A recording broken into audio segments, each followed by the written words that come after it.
कल्पना कीजिए एक ऐसा श्राप जो हजारों साल पहले दिया गया हो, लेकिन आज भी धरती पर सांस ले रहा हो। एक ऐसा वरदान जो दिखने में आशीर्वाद था, पर समय के साथ वह सबसे बड़ा अभिशाप बन गया।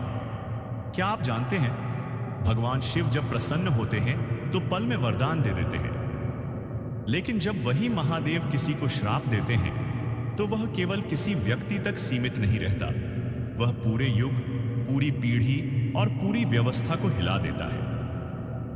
आज हम आपको उन शिव श्रापों के बारे में बताने जा रहे हैं जो केवल ग्रंथों में बंद नहीं है, बल्कि आज भी इस संसार में अपना प्रभाव दिखा रहे हैं। लेकिन इस रहस्य को समझने से पहले एक सवाल अपने मन में बैठा लीजिए। क्या भगवान शिव सच में श्राप देते हैं, या फिर जो हम श्राप कहते हैं वह हमारे कर्मों का ही प्रतिफल होता है?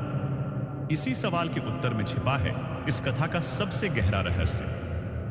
अगर यह कहानी आपके मन और आत्मा को छू जाए तो कृपया कमेंट में अवश्य लिखें। हर हर महादेव और चैनल को सब्सक्राइब करना न भूलें, क्योंकि ऐसी ही रहस्यमयी शिव कथाएं हम लगातार आपके लिए लाते रहते हैं। अब चलते हैं कथा की शुरुआत की ओर। भगवान शिव कोई साधारण देवता नहीं है। वे न न्यायालय हैं, न दंडाधिकारी, न ही प्रतिशोध लेने वाले देव। महादेव साक्षी हैं। वे कर्म के नियम के संरक्षक हैं। जब शिव किसी को श्राप देते हैं तो असल में वे उस व्यक्ति को उसके ही कर्मों के सामने खड़ा कर देते हैं। शिव का श्राप सीधा नहीं होता, वह धीरे धीरे समय के साथ फलता है और तब तक पीछा नहीं छोड़ता जब तक कर्म का हिसाब पूरा न हो जाए। अब आइए जानते हैं पहला ऐसा श्राप जो आज भी इस संसार में जीवित है। क्या आपने कभी सोचा है कि चंद्रमा घटता बढ़ता क्यों है? कभी पूर्णिमा, कभी अमावस्या, कभी उज्ज्वल, तो कभी लगभग अदृश्य। इसके पीछे केवल खगोल विज्ञान नहीं, बल्कि एक भयानक शिव श्राप छिपा है। चंद्रदेव को सौंदर्य, शीतलता और आकर्षण का देवता माना जाता है। देवताओं में उनका विशेष स्थान था। दक्ष प्रजापति ने अपनी 27 पुत्रियों का विवाह चंद्रदेव से किया। ये 27 पुत्रियां ही नक्षत्र कहलाती हैं, परंतु चंद्रदेव केवल रोहिणी से प्रेम करते थे। बाकी 26 पत्नियों की उन्होंने उपेक्षा की। यह उपेक्षा धीरे धीरे घमंड और अन्याय में बदल गई। 27 पत्नियों ने अपने पिता दक्ष से शिकायत की। दक्ष ने चंद्रदेव को समझाया, पर चंद्रदेव का अहंकार शांत होने का नाम नहीं ले रहा था।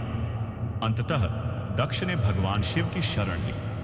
जब शिव को यह झात हुआ कि चंद्रदेव अपने सौंदर्य और शक्ति के मद में धर्म भूल चुके हैं, तो महादेव ने उन्हें श्राप दिया, तुम्हारा तेज धीरे धीरे क्षीण होता जाएगा। यह श्राप पड़ते ही चंद्रदेव का प्रकाश घटने लगा। उनका शरीर रोगग्रस्त होने लगा। देवताओं में हाहाकार मच गया। ब्रह्मा और विष्णु स्वयं महादेव के पास पहुंचे। शिव न क्रूर हैं न निर्दयी। उन्होंने श्राप को बदला नहीं, पर उसमें संतुलन जोड़ दिया।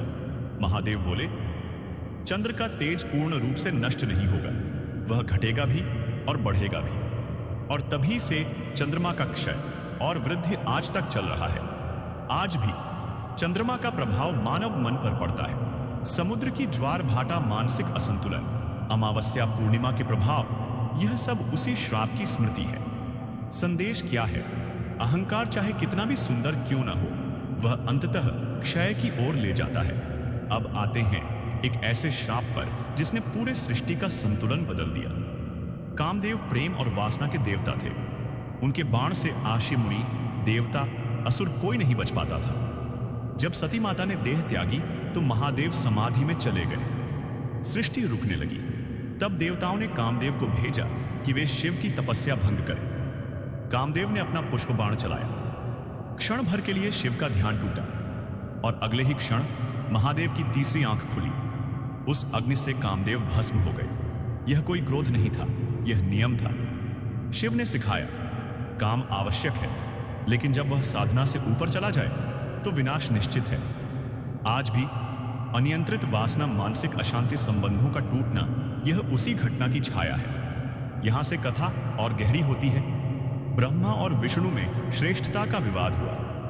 तब शिव एक अनंत स्तंभ के रूप में प्रकट हुए। ब्रह्मा ने झूठ बोला, विष्णु ने सत्य स्वीकारा। शिव ने ब्रह्मा को श्राप दिया। तुम्हारी पूजा धरती पर नहीं होगी। और आज ब्रह्मा के मंदिर गिने चुने हैं, सृष्टिकर्ता होते हुए भी वे उपासना से वंचित हैं। संदेश: सत्य से बड़ा कोई पद नहीं। यहीं पर यह कथा अपने सबसे रहस्यमयी मोड़ पर पहुंचती है। लेकिन अभी कहानी खत्म नहीं हुई है, अभी आने वाला है। अश्वत्थामा का अमर श्राप रावण को मिला वरदान या अभिशाप, और वह शिव श्राप जो आज के कलयुग को सीधे प्रभावित करता है। अगर अब तक यह कथा आपके मन को छू गई है तो वीडियो को लाइक करें, चैनल को सब्सक्राइब करें और कमेंट में अवश्य लिखें हर हर महादेव, क्योंकि पार्ट 2 में हम उन श्रापों का रहस्य खोलेंगे जिनका प्रभाव आज भी हम सबके जीवन पर पड़ रहा है। क्या कलयुग स्वयं किसी शिव श्राप का परिणाम है? इस प्रश्न का उत्तर पार्ट 2 में मिलेगा।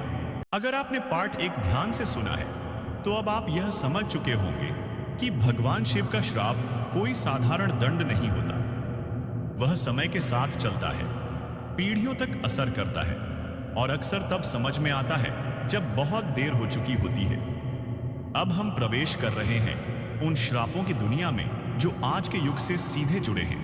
महाभारत समाप्त हो चुका था, कौरव हार चुके थे, पांडव विजयी थे, लेकिन युद्ध का सबसे भयानक परिणाम अभी बाकी था। द्रोणाचार्य का पुत्र अश्वत्थामा, जिसे शिव से स्वयं वरदान प्राप्त था, उसके मस्तक पर मणि थी जो उसे रोग, भय और मृत्यु से बचाती थी। लेकिन क्रोध, प्रतिशोध और अहंकार उसे अंधा कर चुके थे।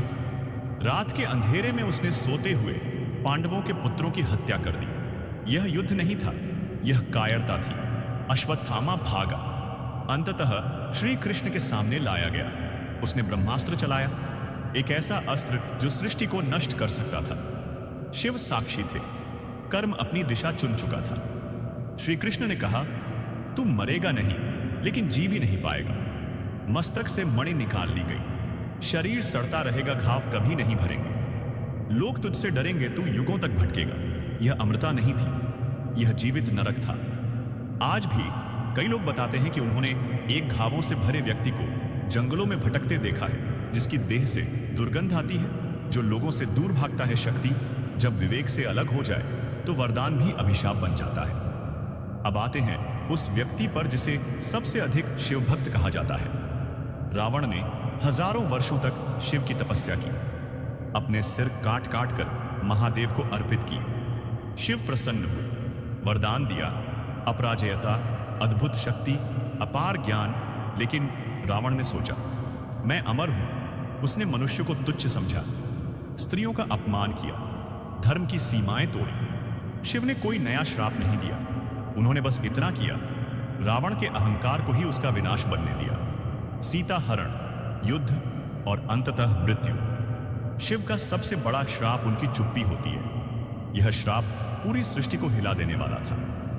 दक्ष प्रजापति ने शिव को तुच्छ समझा, यज्ञ किया, लेकिन शिव को आमंत्रित नहीं किया।